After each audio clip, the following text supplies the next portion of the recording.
Good morning students. हमारा 2012 का CTET paper का सॉल्यूशन चला हुआ था। उसमें आज हम हिंदी टॉपिक का शुरू करते हैं। हिंदी का आपका क्वेश्चन है 91। पाठ में दिए गए चित्रों का क्या उद्देश्य होता है। जो आपकी पाठ्य पुस्तक में पाठ के अंदर चित्र दिए गए होते हैं तो उनका क्या उद्देश्य होता है स्टूडेंट्स। चित्र अमूर्त संकल्पनाओं को समझने में सहायता करते हैं। जो पाठ के अंदर चित्र दिए गए होते हैं वह चित्र अमूर्त संकल्पनाओं को समझने में सहायता करते हैं। Option A is right answer. चित्र अमूर्त संकल्पनाओं को समझने में सहायता करते हैं। फिर आपका भाषा के अभिव्यक्तात्मक कौशल इन चारों में से कौन कौन से हैं। तो आपको याद करना है LSRW। Listening, speaking, reading, writing. ये वर्ड याद कर लेना LSRW। दो आपके आते हैं अभिव्यक्त में और दो आते हैं गृह्यात्मक कौशल में। क्वेश्चन ये भी पूछ सकता है कि इन दो में से कौन कौन से कौशल गृह्यात्मक कौशल के अंदर आते हैं। तो स्टूडेंट्स LSRW में से दो आपके ग्रहण करने वाले और दो आपके अभिव्यक्त करने वाले। यहाँ पूछा गया है अभिव्यक्तात्मक कौशल, तो वो होगा आपका बोलना और लिखना। बोलना और लिखना आपका अभिव्यक्तात्मक कौशल होगा। थर्ड क्वेश्चन है प्राथमिक स्तर पर कौन सा भाषा शिक्षण का उद्देश्य नहीं है। तो प्राथमिक स्तर पर इन चारों में से वर्णमाला को क्रम से कंठस्थ, देखो स्टूडेंट जहाँ भी याद करना, कंठस्थ करना ये वर्ड आते हैं तो वो आपका नेगेटिव वर्ड होता है और यहाँ पर नहीं पूछा हुआ है तो इसलिए सी राइट आंसर होगा। वर्णमाला को क्रम से कंठस्थ करना। फिर आपका नेक्स्ट क्वेश्चन उपचारात्मक शिक्षण की सफलता निर्भर करती है। उपचारात्मक शिक्षण की सफलता निर्भर किस पर करती है। समस्याओं के कारणों को सही पहचान करना, यानी कि समस्या किस कारण से पैदा हुई है, समस्या के कारण का पता लगाकर ही उसका निवारण किया जा सकता है। तो स्टूडेंट्स उपचारात्मक शिक्षण की सफलता निर्भर करती है समस्याओं के कारणों की सही पहचान करके। D is right answer. Next question है भाषा कौशल के संदर्भ में कौन सा कथन उचित है। तो भाषा के कौशल के संदर्भ में इन चारों में से भाषा के चारों कौशल परस्पर अंतर संबंधित है। तो स्टूडेंट्स भाषा कौशल के संदर्भ में इन चारों में से उचित कथन है कि भाषा के चारों कौशल परस्पर अंतर संबंधित होते हैं। D is right answer students. एक बहुसांस्कृतिक कक्षा में आप एक भाषा शिक्षक के रूप में किस बात को अधिक महत्व देते हैं। तो स्टूडेंट्स जो आपकी बहुसांस्कृतिक कक्षा होती हैं उसमें बच्चों को भाषा प्रयोग के अधिक से अधिक अवसर दिए जाने चाहिए। अगर बच्चे को भाषा के प्रयोग के अधिक से अधिक अवसर दिए जाएंगे तो बच्चा एक दूसरे की भाषा को सीख पाएंगे। तो कक्षा के अंदर बहुभाषिकता, बहुसांस्कृतिक वर्ड जो होते हैं नेगेटिव नहीं होते, पॉजिटिव होते हैं, क्योंकि अलग अलग संस्कृति के बच्चे होंगे, सभी को समान अवसर मिलेगा तो दूसरे की भाषा, एक दूसरे की संस्कृति को सीख पाएंगे। तो यहाँ पर एक बहुसांस्कृतिक कक्षा के अंदर एक भाषा शिक्षा के रूप में आप बच्चों को भाषा प्रयोग के अधिक से अधिक अवसर दिलाओगे। नेक्स्ट है हिंदी की कक्षा में प्राय हिंदीतर भाषी बच्चे हिंदी सीखने में अनेक कठिनाइयों का सामना करते हैं, क्योंकि प्राय हिंदी और उनकी मातृभाषा की संरचना में अंतर होता है। क्योंकि हिंदी और उनकी मातृभाषा की संरचना में अंतर होता है, इसीलिए हिंदी की कक्षा में प्राय हिंदीतर भाषा बच्चे हिंदी सीखने में अनेक कठिनाइयों का सामना करते हैं स्टूडेंट्स। नेक्स्ट क्वेश्चन है बोलना कौशल में महत्वपूर्ण है। तो बोलना कौशल के लिए संदर्भ और स्थिति के अनुसार अपनी बात कह सकना। बोलना कौशल में संदर्भ और स्थिति के अनुसार अपनी बात कह सकना ही बोलना कौशल के अंदर आता है स्टूडेंट्स। नेक्स्ट क्वेश्चन है एक समावेशी कक्षा में कौन सा कथन भाषा शिक्षण के सिद्धांतों के प्रतिकूल है? एक समावेशी कक्षा में कौन सा कथन भाषा शिक्षण के सिद्धांत के प्रतिकूल है? तो वो है व्याकरण के नियम सिखाने से बच्चों का भाषा विकास शीघ्रता से होता है। व्याकरण के नियम सिखाने से बच्चों का भाषा विकास शीघ्रता से होगा, तो यह एक समावेशी कक्षा के सिद्धांत के प्रतिकूल है। A is right answer. Next question है आपका, कहानी सुनने से क्या होगा? इन चारों ऑप्शंस में से कहानी सुनने से बच्चों की कल्पना शक्ति व चिंतन शक्ति का विकास होता है। तो बच्चों की कल्पना शक्ति व चिंतन शक्ति का विकास कहानी सुनने से होता है। A is right answer of this question. Next आपका, बच्चों के लेखन कौशल का मूल्यांकन करने के लिए कौन सी विधि बेहतर हो सकती है? इन चारों में से बच्चों के लेखन कौशल का मूल्यांकन करने के लिए अपने अनुभव को लिखना। जब बच्चा अपने जीवन के अनुभव को लिखेगा तो लेखन कौशल का मूल्यांकन सबसे बेटर तरीके से किया जा सकता है अपने अनुभव को लिखकर।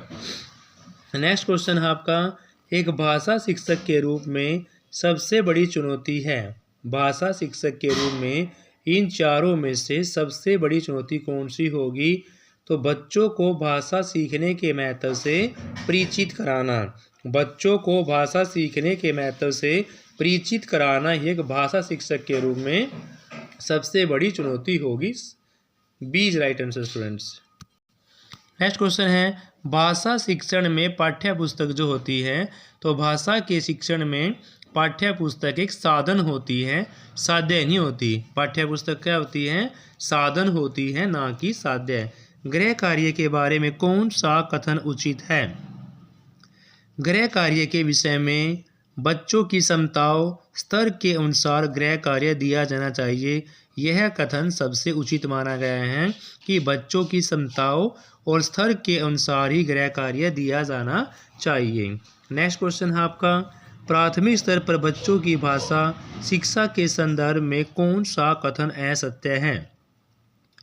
प्राथमिक स्तर पर बच्चों की भाषा शिक्षा के संदर्भ में कौन सा कथन असत्य है? तो बच्चों की भाषा संकल्पनाओं और विद्यालय में प्रचलित भाषा परिवेश में विरोधाभास ही भाषा सीखने में सहायक होता है।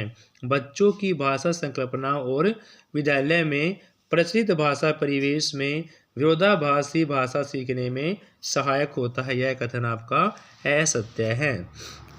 नेक्स्ट आपका गद्यांश है कि मनु बहन ने पूरे दिन की डायरी लिखी लेकिन एक जगह लिख दिया सफाई वगैरह की। गांधी जी प्रतिदिन डायरी पढ़कर उस पर अपने हस्ताक्षर करते थे। आज की डायरी पर हस्ताक्षर करते हुए गांधी जी ने लिखा, काटने की गति का हिसाब लिखा जाए, मन में आए हुए विचार लिखे जाए, जो पढ़ा हो उसकी टिप्पणी लिखी जाए, वगैरह का उपयोग नहीं होना चाहिए। डायरी में वगैरह शब्द के लिए कोई भी स्थान नहीं दिया गया है। फिर है, जिसने जो पढ़ा हो वह लिखा जाए। ऐसा करने से पढ़ा हुआ कितना पच गया है मालूम हो जाएगा। जो बातें हुई है वो लिखी जाए। मनु ने अपनी गलती का एहसास किया और डायरी वो विदा का पवित्रता को समझा। गांधी जी ने पुण्य मनु से कहा, डायरी लिखना आसान कार्य नहीं है, यह इबादत करने जैसी विधा है। हमें शुद्ध व सच्चे रूप से प्रत्येक छोटी बड़ी घटना को निष्पक्ष रूप से लिखना भी चाहिए, चाहे कोई बात हमारे विरुद्ध हो चाहे ना हो। हमने सच्चाई स्वीकार करने के लिए भी शक्ति प्राप्त होगी। जो सबसे पहला क्वेश्चन है इस पैरा का कि मनु को अपनी किस गलती का एहसास हुआ। उन्होंने डायरी में वगैरह शब्द का प्रयोग किया है। इस गलती का एहसास मनु को हुआ, यानी मनु को अपनी किस गलती का एहसास हुआ? उन्होंने डायरी में वगैरह शब्द का प्रयोग किया है, इस गलती का एहसास हुआ। नेक्स्ट क्वेश्चन है, गांधी जी ने वगैरह शब्द पर अपनी आपत्ति क्यों जताई? वगैरह शब्द में कार्य और विचार की स्पष्टता नहीं होती। वगैरह शब्द में कार्य और विचार की स्पष्टता नहीं होती है, इस वर्ड पर ही गांधी जी ने आपत्ति जताई स्टूडेंट्स। फिर है, गांधी जी ने डायरी लिखने को इबादत करने जैसा क्यों कहा? तो गांधी जी ने डायरी लिखने को इबादत जैसा कहा क्योंकि दोनों में सच्चाई और ईमानदारी चाहिए। गांधी जी ने यही बताया कि दोनों में लिखने में सच्चाई और ईमानदारी चाहिए स्टूडेंट्स। नेक्स्ट क्वेश्चन है, डायरी लिखना इसलिए महत्वपूर्ण है क्योंकि। डायरी लिखना इसलिए महत्वपूर्ण है क्योंकि इससे व्यक्ति स्वयं का विश्लेषण करता है और स्वयं मूल्यांकन भी करता है। इससे व्यक्ति स्वयं का विश्लेषण करता है और स्वयं मूल्यांकन भी करता है। B is right answer. Gandhi ji प्रतिदिन डायरी पढ़कर क्या करते थे? तो गांधी जी डायरी पढ़कर डायरी पर हस्ताक्षर करते थे और यह देखते थे कि व्यक्ति अपने कार्य विचार में किस दिशा में जा रहा है। डायरी पर हस्ताक्षर करते थे और यह भी देखते थे कि व्यक्ति अपने कार्य विचार से किस दिशा में जा रहा है। नेक्स्ट है, प्रतिदिन शब्द में कौन सा समास है? तो स्टूडेंट्स प्रतिदिन शब्द में अविभाव समास है क्योंकि अविभाव समास में पहला जो पद होता है वो अवयव होता है और अवयव का मतलब होता है इसका कुछ भी खर्च ना होता हो, कुछ भी वह न होता हो। पड़ा हुआ कितना पच गया का क्या अर्थ है? पड़ा हुआ कितना आत्मसात किया गया, यानी कि पड़ा हुआ कितना पच गया, इसका अर्थ है कि पड़ा हुआ कितना आत्मसात किया गया है। इसका मतलब है फर्स्ट इज राइट आंसर, पड़ा हुआ कितना आत्मसात किया गया। कार्य शब्द का तद्भव बताना है स्टूडेंट्स। तो कार्य शब्द का तद्भव है काज। कार्य शब्द का तद्भव क्या होगा? काज होगा। D is right answer.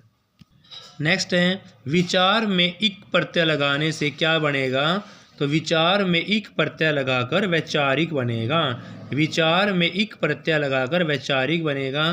कविता की पंक्तियां पढ़कर सबसे उचित विकल्प बताना है।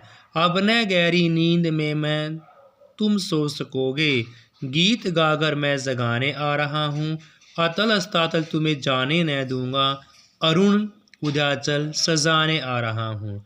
कल्पना में मैं आज तक उड़ने रहे तुम, साधना से सिर हरकर मुड़ते रहे तुम, अब तुम्हें आकाश में उड़ने न दूंगा, आज धरती पर बसाने आ रहा हूँ। ये पंक्तियाँ लिखी गई हैं सोहनलाल द्विवेदी जी के द्वारा स्टूडेंट्स। किसके द्वारा? सोहनलाल द्विवेदी द्वारा लिखी गई हैं। और इसका पहला क्वेश्चन है, गहरी नींद में सोने का अर्थ क्या होता है? गहरी नींद में सोने का अर्थ होता है बेखबर होना। गहरी नींद में सोने का अर्थ होता है बेखबर होना स्टूडेंट्स। सेकंड है, कवि लोगों को कहाँ नहीं जाना देता? कवि लोगों को कहाँ नहीं जाने देगा? तो कवि लोगों को पतन की राह पर नहीं जाने देगा। कवि लोगों को पतन की राह पर नहीं जाने देगा स्टूडेंट्स। नेक्स्ट है, कवि किस तरह के व्यक्तियों को संबोधित कर रहा है? तो कवि जो जीवन की कठोर वास्तविकता से बेखबर हो। कवि यहाँ पर जो व्यक्ति या जो जीवन की कठोर वास्तविकता से बेखबर हो तो कवि उस व्यक्तियों को संबोधित यहाँ पर कर रहा है। कवि लोगों को क्यों जगाना चाहता है? कवि लोगों को ताकि मनुष्यों में गतिशीलता आ सके और वे प्रगति के पथ पर आगे बढ़ सके। कवि लोगों को इसलिए जगाना चाहता है ताकि मनुष्यों में गतिशीलता आ सके और वे प्रगति के पथ पर आगे बढ़ सके। नेक्स्ट है, अतल अस्तातल तुम्हें जाने न दूंगा। पंक्ति में कौन सा अलंकार है? अतल अस्तातल, तो ए की आवृत्ति होने से यहाँ पर अनुप्रास अलंकार है स्टूडेंट्स। कौन सा है? अनुप्रास अलंकार है। और लास्ट क्वेश्चन है इस वीडियो का स्टूडेंट्स, कविता का उपयुक्त शीर्षक क्या हो सकता है? तो इस कविता का उपयुक्त शीर्षक है जागृति। ए इज राइट आंसर। जागृति ही इस कविता का उपयुक्त शीर्षक है। Thank you students. जो आपकी लैंग्वेज सेकंड है वो हम अगली वीडियो के अंदर करेंगे। इस वीडियो में आपकी जो फर्स्ट लैंग्वेज आपकी हिंदी है वो कंप्लीट हो चुकी है स्टूडेंट्स। हिंदी दो तरह से आती है, एक बार फर्स्ट लैंग्वेज और एक बारी सेकंड लैंग्वेज में। तो सेकंड लैंग्वेज की हिंदी भी हम अगली वीडियो के अंदर कवर करेंगे। Thank you, have a nice day.